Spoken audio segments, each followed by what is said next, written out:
आप सभी को जय मसीह की, प्रभु की स्तुति हो, प्रभु की प्रशंसा हो।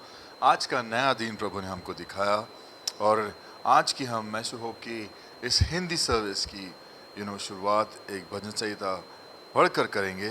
भजन संहिता उसका 91 और 9वां वचन ऐसा कहता है, हे यहोवा तू मेरा शरण स्थान ठहरा है और तूने जो परम प्रधान को अपना धाम मान लिया है, इसलिए कोई विपत्ति तुझ पर न पड़ेगी, न कोई दुख तेरे डेरे के निकट आएगा। हालेलुया। ये वो अध्याय है मेरे प्रियो जिसमें परमेश्वर अपनी पूरी सुरक्षा जो हम पर वो उंडेलता है, जो हमारे साथ रखता है, उसके बारे में दाऊद ने इसमें उल्लेख किया है कि कैसा हमको परमेश्वर हर एक बातों से, हर एक मुश्किलात से सुरक्षित रखता है और हमको बचाए रखता है। हालेलुया। आइए इस समय हम प्रार्थना करें और उस परमेश्वर, परम प्रधान परमेश्वर को धन्यवाद दें। तेरे पिता परमेश्वर, तेरे हाथ में प्रभु आज के इस दिन को सौंपते हैं। तेरे अनुग्रह के लिए तुझे धन्यवाद देते हैं क्योंकि तूने प्रभु हमें बचाया है। प्रभु तू ही हमारा राह है। प्रभु तू हमें राह दिखाने वाला परमेश्वर, मददगार, ऐसा परमेश्वर जो हमें कभी त्यागता नहीं, छोड़ता नहीं, लेकिन हमारे साथ सदा चलता है। अपना जीवन, अपना सब कुछ तेरे हाथ में समर्पित करते हैं। खुदा तू आज अपने जिंदा कलाम से, तेरे वचन से हमसे बातें कर और तेरा अनुग्रह जो हमारे लिए सदा सर्वदा काफ़ी है, प्रभु उस अनुग्रह में, तेरे उस प्रेम में, तेरी उस दया में हमें और भी ज़्यादा गहरे में चलने के लिए मदद कर। यीशु मसीह के नाम से मांगते हैं, छोटी विनती को सुन और ग्रहण कर। आमीन। हालेलुया। सो मेरे प्रियो, आज का जो शीर्षक है वो बहुत ही खूबसूरत सा ऐसा शीर्षक है क्योंकि परमेश्वर ने जो हमारे लिए भले काम किया है उसको ये हमें परमेश्वर ने जिम्मेदारी दिया है कि हम उसके सुसमाचार को प्रचार करने पाए, फैलाने पाए, लोगों तक बताने पाए। आज कई बार ऐसा एक शीर्षक उठता है कलीसिया में, लोगों के बीच में जब भी बातें होती हैं कि कैसे सुसमाचार बांटा जाए। हाँ, आज के ज़माने की ये सबसे बड़ी ज़रूरत है कि सुसमाचार को बांटना ज़रूरी है। एब्सोल्युटली राइट, हम भी उस चीज़ से सहमत हैं। लेकिन आपको अगर बांटना आता ही नहीं तो बांटोगे कैसे? आपको अगर कार घर पे है लेकिन ड्राइविंग आती ही नहीं तो कार चलाओगे कैसे? Simple as that. मेरे प्रियो, आज की जो सबसे बड़ी ज़रूरत है इस पूरे संसार को, वो है प्रभु यीशु मसीह। और उस तक पहुंचने का राह, सच्चाई तक पहुंचने का रास्ता बहुत सारे लोगों को जो परमेश्वर के दया से और कृपा से वंचित है। वो क्यों वंचित है? क्योंकि उन्होंने परमेश्वर का या तो तिरस्कार किया है और नहीं तो उनको अब तक किसी ने बताया ही नहीं कि देखो, एक परमेश्वर है जो सच्चा परमेश्वर है, जो सत्य मार्ग और जीवन है, जिसने अपने एकलौते पुत्र को हमारे लिए बलिदान किया सलीब पे, ताकि हम पापमय जीवन में ना जिए लेकिन हम उसके ऊपर विश्वास करने के वजह से पापमय जीवन से मुक्ति पा सकते हैं। हालेलुया। मेरे प्रियो, व्यक्तिगत रीति से सुसमाचार कैसे बांटें,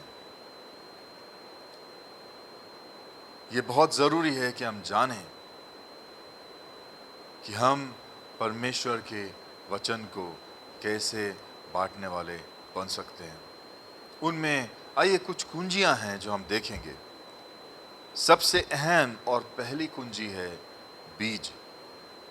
परमेश्वर का वचन कहता है यूहन्ना उसका 4 अध्याय और 35वां वचन में कि तुम कहते हो कि देखो अभी तो 4 महीने बाकी है तब फसल आएगी।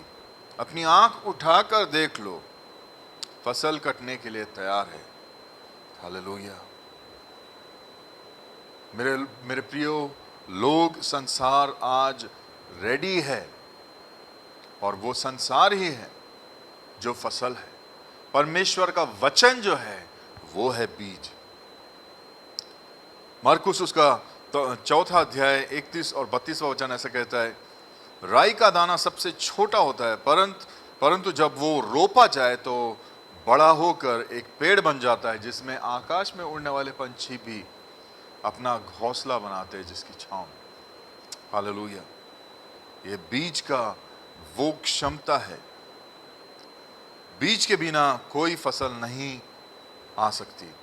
परमेश्वर का वचन ही बीज है मेरे प्रियो, और इस बीज में एक बहुत बड़ी सामर्थ छिपी होती है, क्योंकि हर बीज में वो सारी काबिलियत है, वो सारी क्षमता है, वो सारी सामर्थ है कि एक पेड़ को, एक पौधे को, या जो भी उसका पूरा फुलफिलमेंट जब हो जाए, जब वो बढ़ के पूरी तरह से बढ़कर प्रौढ़ हो जाए, तो वो उसमें सारी क्षमता होती है कि वो बहुत सारे बीज, बहुत सारे फल, बहुत सारे पेड़ उसमें से आने के या प्रोड्यूस करने के काबिल बन जाता है। हालेलुया। दूसरी जो कुंजी है वो है सीजन या मौसम या ऋतु। यूहन्ना उसका चौथा अध्याय 35वां वचन कहता है कि तुम ये मत कहो कि अभी 4 महीने बाकी है, उसके बाद ही फसल होगी। अपनी आंखें उठाकर देखो, खेत तैयार है, फसल तैयार हो चुकी है, फसल पक चुकी है, फसल कटने के लिए तैयार है। हालेलुया।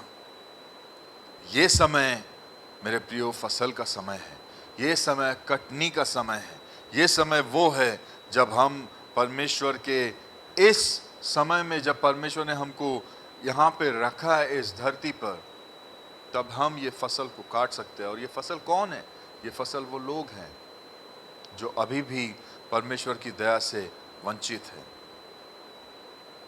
इस समय अगर हम आत्माओं को बचाना भूल जाएंगे तो मेरे प्रियो, अगर हम इस समय को चूक जाएंगे तो हम अनंत काल के लिए कभी उनके जीवन को बदल नहीं सकेंगे, क्योंकि ये समय बदलता चला जा रहा है और परमेश्वर का आना निकट है। और मेरे प्रियो, जब भी हम देखेंगे कि अगर जब फसल तैयार हो गई और उसके बाद कटनी नहीं करी गई, तो पूरी की पूरी फसल खराब हो जाती है। इसी रीति से आज अगर लोग परमेश्वर के पास नहीं आएंगे तो वो सर्वनाश होंगे, और ऐसा ही हो रहा है।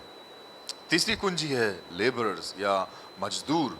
मत्ती उसका 9वां अध्याय 37वां 38वां वचन ऐसा कहता है, 37 से लेके 39, इनफैक्ट खेत पक चुके हैं पर मजदूर थोड़े हैं। कटनी के प्रभु से प्रार्थना करो कि वह मजदूर भेजें। हालेलुया। जब कटनी का समय होता है तो बहुत काम होता है, बहुत मजदूरी होती है, बहुत लोग चाहिए रहते हैं, कोई भी खाली नहीं रहता, कोई भी उदास, या कोई भी उदास तो नहीं, कोई भी खाली हाथ बैठ नहीं सकता उस समय। और ऐसे समय में जब आज हम कटनी के समय में है मेरे प्रियो, तो हमको ज़रूरी है कि थोड़ी मेहनत करें ताकि हम परमेश्वर की इस कटनी को काट पाए, आत्माओं को बचा पाए। आज पूरी कलीसिया को ये ज़रूरत है कि उठकर अपने आप को तैयार करें। 3 प्रकार के सेवक लोग हैं परमेश्वर के वचन जो बताता है हमको। पहले प्रकार का सेवक है वो है गुलाम, जो भय के कारण गुलामी करते हैं। दूसरे है किराए से लिए हुए मजदूर, जो किराए के लिए काम करते हैं। लेकिन तीसरे हैं पुत्र या बेटे और बेटियां, जो परमेश्वर की सेवकाई उससे प्रेम करने के वजह से करते हैं। तो मेरे प्रियो, आप किस कैटेगरी में हैं? आप किस श्रेणी में आते हैं? हालेलुया। चौथी कुंजी है मिट्टी या भूमि। कौन सी भूमि पर ये वचन गिरा या ये बीज गिरा? परमेश्वर का वचन बीज बोने वाले के दृष्टांत के बारे में कहता है कि एक बीज बोने वाला बोने निकला और उसने कुछ वो बीज जो बो रहा था, ये हमारे हृदय के कंडीशन को दिखाता है कि कुछ पथरीली भूमि पे गिरे, कुछ सड़क के किनारे गिरे और कुछ कुटीले ऐसे झाड़ियों के बीच में गिरे और सब नाश हो गए। लेकिन कुछ अच्छे भूमि पे गिरे, और जो अच्छी भूमि पे गिरे, मरकुस उसका 4 अध्याय 8वां वचन कहता है कि वो 30 गुना, 60 गुना और 100 गुना फल लेके आए। तो मेरे प्रियो, हम वचन को कहाँ बांट रहे हैं? हम वचन को कहाँ बो रहे हैं? इस पर हमको ध्यान देना है, क्योंकि जहाँ फसल अच्छी भूमि पे गिरेंगे, अच्छे हृदय पे गिरेंगे, और अच्छे हृदय तभी होंगे जब हम प्रार्थना पूर्वक उनको तैयार करेंगे। जब हम प्रार्थना पूर्वक अपने आप को तैयार करके परमेश्वर के वचन को बांटने के लिए जाएंगे। 5वीं कुंजी है बलिदान। भजन संहिता उसका 126 और 5वां वचन कहता है कि जो आंसुओं के साथ बोएगा वो आनंद से जरूर काटेगा। जो रोता हुआ बोता चला जाएगा वह निश्चय ही आनंद के साथ वापस अपनी उपज के साथ आएगा। भजन संहिता 126 उसका 5वां और 6वां वचन। परमेश्वर के लोग ये बलिदान के लिए तैयार होना चाहिए मेरे प्रियो। इसके लिए कौन सा बलिदान है? हमारे सामर्थ, हमारे समय का बलिदान, हमारा जो टैलेंट है, जो प्रभु ने हमको गुण दिया है, हुनर दिया है, उसको हमको बलिदान करना है। हमारे पैसों को बलिदान करना है, हमारे आनंद को बलिदान करना है, हमारे आराम को बलिदान करना है। तभी हम परमेश्वर के वचन को बांट पाएंगे। अगर मेरे प्रियो प्रभु यीशु मसीह सिर्फ एक एग्जाम्पल होता, सिर्फ एक ऐसा व्यक्ति होता जिसके बारे में लोग कहते कि देखो प्रभु यीशु मसीह, तो नोबडी, किसी को उसकी जरूरत नहीं होती। लेकिन क्योंकि प्रभु यीशु मसीह खुद बलिदान बन गया, इसलिए हर एक व्यक्ति को उसकी जरूरत है। जो हमारा व्यक्तिगत बलिदान है वो परमेश्वर के अद्भुत कार्यों के लिए मार्ग तैयार कर देता है, अद्भुत कार्यों के लिए एक राह बना देता है। मेरे प्रियो, प्रभु यीशु मसीह का जीवन परमेश्वर के अद्भुत कार्यों से भरा हुआ था। वो जहां कहीं जाता था वहीं पे अद्भुत आश्चर्य कर्म होते थे। 6वीं कुंजी है मेरे प्रियो बारिश। परमेश्वर की आत्मा की ओर से बोलने वाला कोई भी ये नहीं कहता कि यीशु को शाप लगे। ये 1 कुरिन्थियों उसका 12वां अध्याय और 3 वचन में लिखा है। और पवित्र आत्मा के द्वारा कहने वाले के छोड़कर कोई नहीं कह सकता कि यीशु ही प्रभु है। पवित्र आत्मा के जरिए कहने वाला है जो वही कहेगा कि यीशु ही प्रभु है। सो मेरे प्रियो, जब प्रभु यीशु मसीह का वचन हम बांटे, जब परमेश्वर के वचन को हम बोएं, जब एक किसान वचन को या बीज को बो देता है तो किस चीज की वाट होता है? फिर बारिश की। और बारिश है वो 6वां ऐसी कुंजी। मेरे प्रियो, आत्मिक बारिश क्या है? जब पवित्र आत्मा बहुतायत से उंडेला जाए, वो आउटपोरिंग ऑफ होली स्पिरिट, वो है परमेश्वर की बारिश, वो है रूह की बारिश। और रूह की बारिश जरूरी है फसल के लिए। जैसे स्वाभाविक बारिश जो है, जो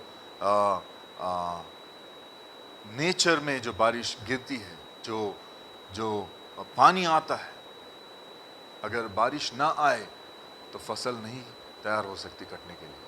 वैसे ही आत्मिक रीति से अगर परमेश्वर अपनी आत्मा की, अपनी रूह की बारिश ना भेजे तो लोग तैयार नहीं होंगे कटने के लिए।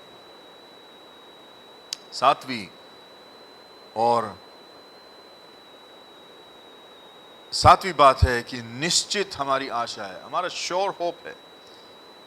गलातियों उसका 6वां अध्याय 9वां वचन में ऐसा कहता है कि तुम भलाई करने में व्याकुल न हो जाओ, क्योंकि सही समय पर तुम कटनी काटोगे अगर तुम थकित ना होगे।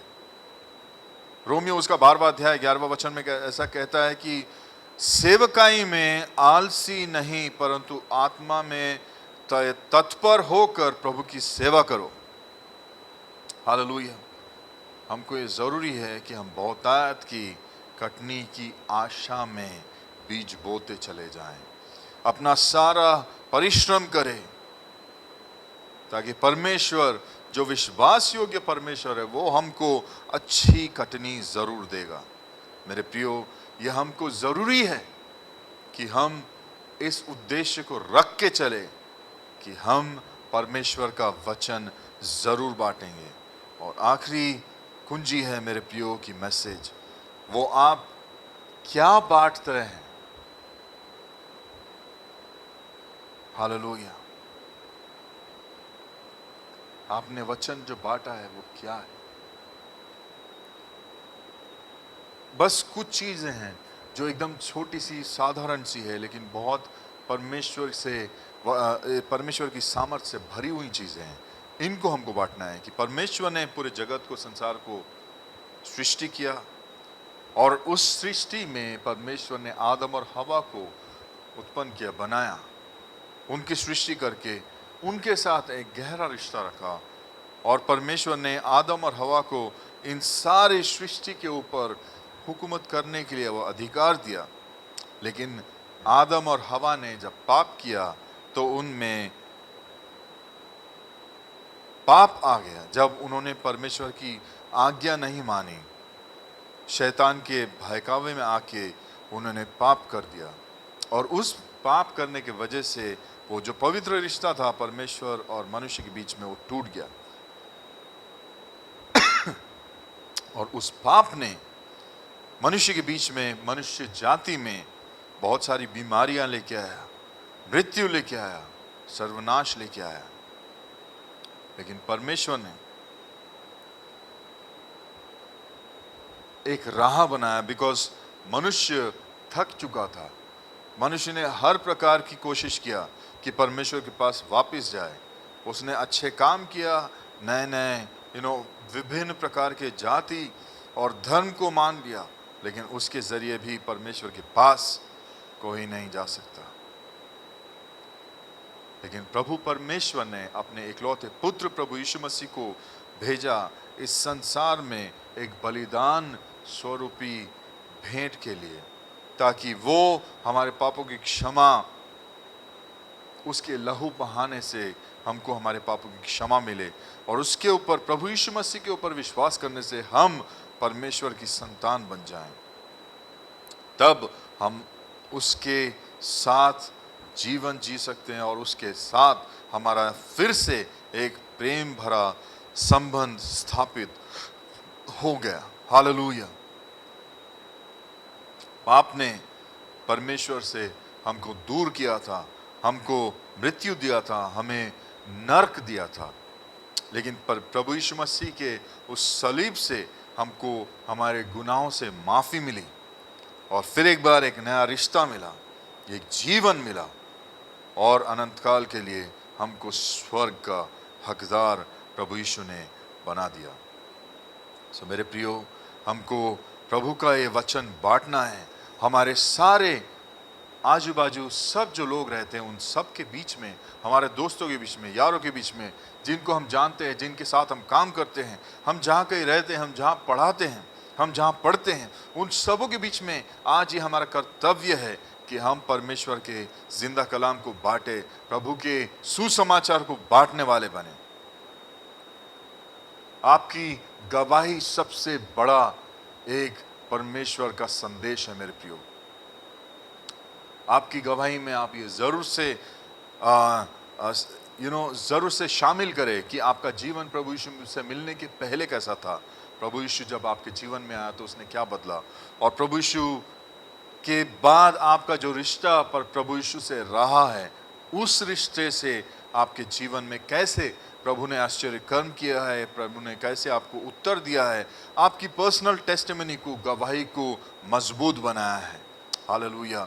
ये आपको बांटना है मेरे प्रियो।